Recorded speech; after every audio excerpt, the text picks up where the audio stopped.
Hello YouTube, welcome to another League of Legends guide. Today we're going to cover LeBlanc in the pre-season 7 Assassin Rework patch. The black rose shall bloom once more. For more of my content, you can find me on Facebook at facebook.com/egamingtv or on Twitter at egaming_TV. All of the links for my social medias and the timestamps for this guide will be down in the video description, so make sure you check that out. I do Riot Point giveaways at the end of every month on my Twitter, as well as a poll each night on which champion I should cover the next day. So, if you're interested in entering those Riot Point giveaways, or you want to vote on which champion guide should be next, make sure you head over to Twitter. But enough of that, let's hop into our LeBlanc guide with our pros and cons. LeBlanc is a fun and challenging champion with very high burst damage, which is part of the reason she's so fun to play. She's very mobile, has a great built-in escape, and very good roaming potential, and those three kinda go hand in hand. Basically, all of it's because of her distortion.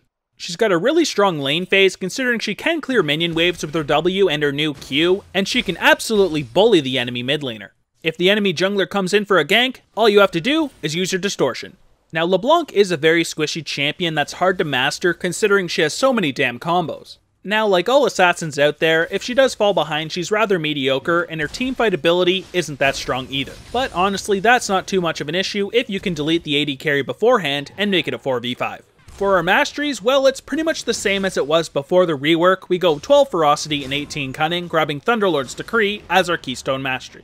You could go for Fresh Blood instead of Feast if you did want, but honestly that damage isn't that needed, and I do prefer having some extra sustain. Same goes for Vampirism and Natural Talent, but I do prefer having a little bit more sustain myself. Lastly, you could go for Double-Edged Sword instead of Bounty Hunter if you did want, but our goal in the game is to roam and get kills, so usually we're going to make better use out of Bounty Hunter, and we won't even be taking more damage in the process. For our runes, you pretty much want to stick with the same as well. Go for Magic Penetration Reds, Scaling Health Yellows, Scaling Ability Power Blues, and Ability Power Quints. If you were really worried about the enemy mid laner and he was AP, you could go for Magic Resist as well, but honestly, LeBlanc is a champion who wants to bully the enemy mid laner, and that scaling AP will help you do this. For your summoners, you'll want to take Flash, and then either Ignite or Teleport. Flash is a must-have because it's just straight up the strongest in the entire game, and it can save your life in all sorts of different situations, and you can even use it aggressively to finish off kills. Ignite, on the other hand, can help land us some kills because it does do some extra true damage, which is pretty incredible.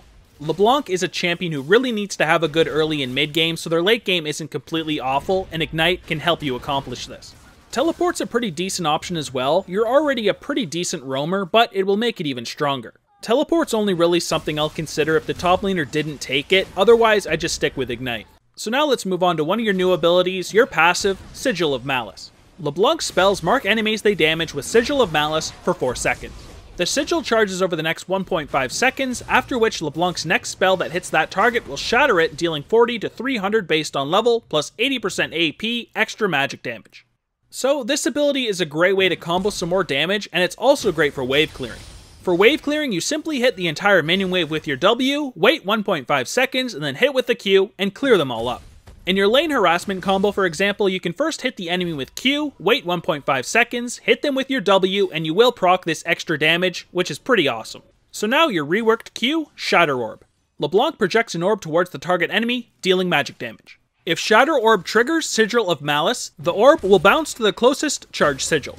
So your Q is pretty much the same as it was before, but now when you do combo it with your W, it will clear the whole minion wave because it now bounces to the next charged sigil. Other than that, treat it as if it was the same Q. You can use your Q and then W to it for that normal harass, or you can Q and then R and then use the Q again for that high chunk of damage. It's basically the same skill. Now let's look at your W, Distortion.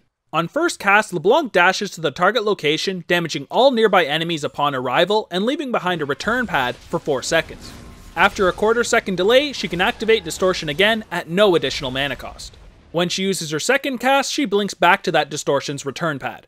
So, in a nutshell, this is still the same ability, and we do want to max it first because it's great for harassing and we can really clear up those minion waves, definitely if we combine it with our Q. This ability really allows you to make some plays. You can use the first cast to run away from a champion. If they end up chasing you, use the second cast to return to where you were before and just run away. Now your E ability, Ethereal Chains. LeBlanc flings an illusionary chain in a line, dealing magic damage to the first enemy it hits and tethering herself to them for 1.5 seconds. If the target does not break the tether by moving out of range, they are rooted for 1.5 seconds and dealt the same magic damage. So this ability does the exact same it did before, it roots for 1.5 seconds and it does a bunch of damage. It's a pretty damn solid ability. The main problem with the ability is the fact that minions block it. The ability is still incredibly strong though, because generally we W onto the target and then landing this E will be rather simple. So next up is her ultimate, Mimic. So this is kind of the same, but it's also different at the same time. When you used this before, it used to just cast the ability that you last used. Now you use this ability and then you get to use a mimicked version of each skill. Now this of course won't put the normal ability on cooldown, so you can still do that normal QQ or WW combo.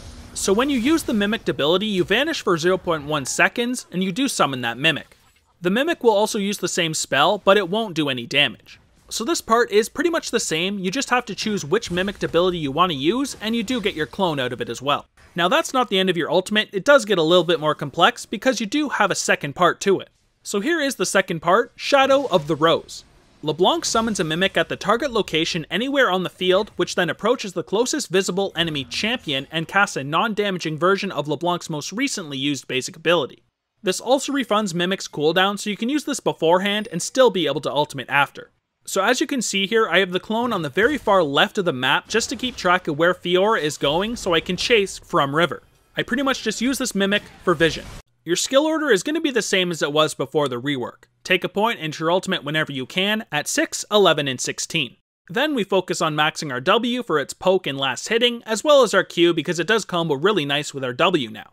Then we save our ethereal chains for last. We get 1 early point at level 4, just so we can actually snare our target. So LeBlanc is a champion with many different combos, but we're going to look at the most popular ones, and we're going to start with some pre-level 6 combos.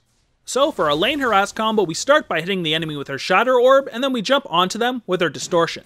We can then get in some auto attacks as long as it's safe, and then leap back out with our Distortion second cast. You'll also want to make sure you wait 1.5 seconds after your Shatter Orb if you can to do more damage with your passive, Sigil of Malice. For your pre-level 6 all-in, you start the same by hitting the enemy with your Shatter Orb and jumping onto them with your Distortion. Then you want to land your ethereal chains on the enemy, which will be rather easily since you will be in melee range, and then hit your enemy with your Shatter Orb when it comes back off cooldown. If your enemy is low enough and you can get the kill, hit them with the Ignite to finish them off. For our post-level 6 combos, we first have our all-in. We'll first want to hit the enemy with a Shatter Orb and then mimic a second Shatter Orb onto the target. Then we want to jump onto the enemy with Distortion and then land our ethereal chains on the enemy. Once it roots the target, we can then follow up with another Shatter Orb, and if needed, we can Ignite. This combo will proc Sigil of Malice twice, and ethereal chains will be really easy to land considering we will be in almost melee range. Next is our Chain CC combo, and first we start by jumping on the enemy with Distortion. We then land our ethereal chains on the enemy, and after it does snare, we can use our mimicked ethereal chains to root the enemy again. This is a combo you'll want to use on tankier targets that you can't delete yourself for your team to follow up. In the early game, LeBlanc has a pretty solid lane phase since she has high damage and excellent harass. Make sure you're chunking the enemy's health pool with your Shatter Orb and Distortion combo, or if you can, your Shatter Orb and Ethereal Chains combo if they're not behind minions.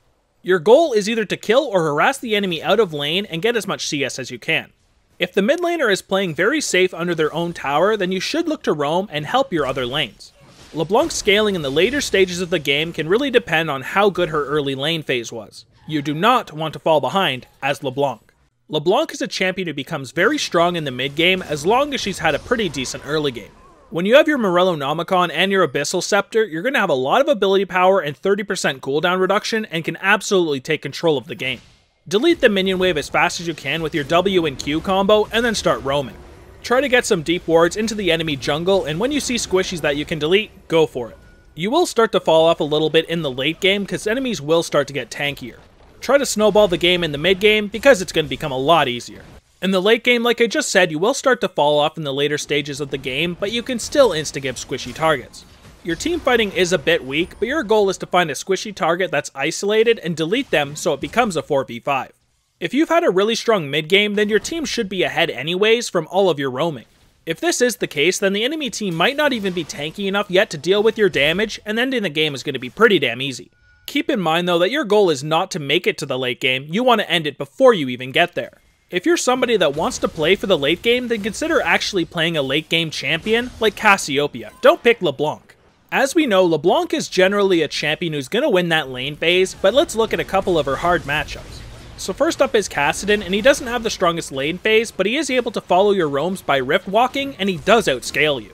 Make sure when you're trading with him that you don't hit the shield from his null sphere, because that's the only possible way he can win a trade. Unless of course you're eating minion damage for days, in which case you're just bad. So next up is Diana. She does have a rather weak early game as well, but when she's 6, you have to be very careful. If she lands her Crescent Strike after level 6 and gets to have multiple uses of her Lunar Rush, well, even if you Distortion, you're pretty much dead. In this matchup, just make sure you dodge that Crescent Strike. Last here is Malzahar, and he's really frustrating to play against because of his pushing power. You're going to find yourself under your own tower for a lot of the early game, which is really annoying for LeBlanc. Try to exploit his low mobility by roaming, and don't get comboed in his Nether Grasp. Alright, now let's finish this guide with our item build. In a normal game, we'll want to start with a Doran's Ring, health potions, and a warding totem, but if we want to be more aggressive and possibly get a Magi's, then we want to go for the Dark Seal, health potions, and a warding totem. For our core build, we have the Morellonomicon, Abyssal Scepter, and the Rabadon's Deathcap. I almost always take the Abyssal Scepter now, unless of course there is absolutely no AP on the enemy team. We definitely want to get the Morellonomicon first though, because the mana return is really nice and it does have 20% CDR. Of course the Rabadon's Deathcap is also in the core build because it is the highest AP item, and we are an assassin after all. Now if we're in a very hard AD matchup, we might want to get the Seeker's Arm Guard before we even get the Morellonomicon. This is a great way to get a bunch more armor in the mid lane so we can have much more effective trades.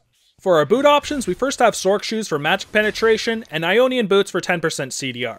I personally almost always go for Sorc Shoes, but Ionians are pretty decent as well. For our item pool, we first have Luden's Echo, and it is probably the best alternative if you didn't want an Abyssal Scepter. It'll add some nice damage in your combos, and that movement speed is great for roaming as well. Next we have a Void Staff, and I pretty much always get it honestly. All that magic penetration is pretty much needed in the late game unless the enemy gets no MR at all, in which case they're pretty bad. Next here we have the Zhonya's, and it's a really solid item as well, and I get it almost all the time. The Stasis is such a great defensive, and it's pretty much a must buy. Then if you did start with a Dark Seal and you are snowballing, a Magi's is a pretty damn solid item as well, and definitely worth considering buying. It offers a lot for the price, and as long as you don't die, it will keep you snowballing. Next here we have Rylai's Crystal Scepter, and I only get this if I do need the health pool. You don't really need the slows too much on LeBlanc, unless you're missing every single E. Hextech Proto Belt is a decent item as well. It can add some nice burst into your combos, but it's not something I pick up too much, but definitely worth mentioning. Then of course in that ultra late game, Guardian Angel is a pretty damn solid item as well. I do prefer just taking Zhonya's myself and skipping the Guardian Angel, but it is a really good item and some people do prefer it. So for our normal full build, we take our core, add those Sorc Shoes, and then a Void Staff to get through all that magic resist, and a Zhonya's to have an actual defensive. This build here I take pretty much 80 to 90% of the time. If we are against a full AD team, which is honestly pretty likely now with everybody playing Zeds and Rengars and Talons and whatnot, then you would of course take the exact same but skip the Abyssal and take something like a Luden's Echo instead, considering you don't really need that magic resist. But that, ladies and gentlemen, covers everything for my mid lane reworked LeBlanc guide. If you'd like to find more of our content, don't forget to check out the video description for all of our links, and if you guys did enjoy the video, please thumb it up, and if you are new here, you could also subscribe. But with that said, thank you guys a ton for watching the guide. I hope you guys did enjoy it, and I will see you guys in the next one. Peace.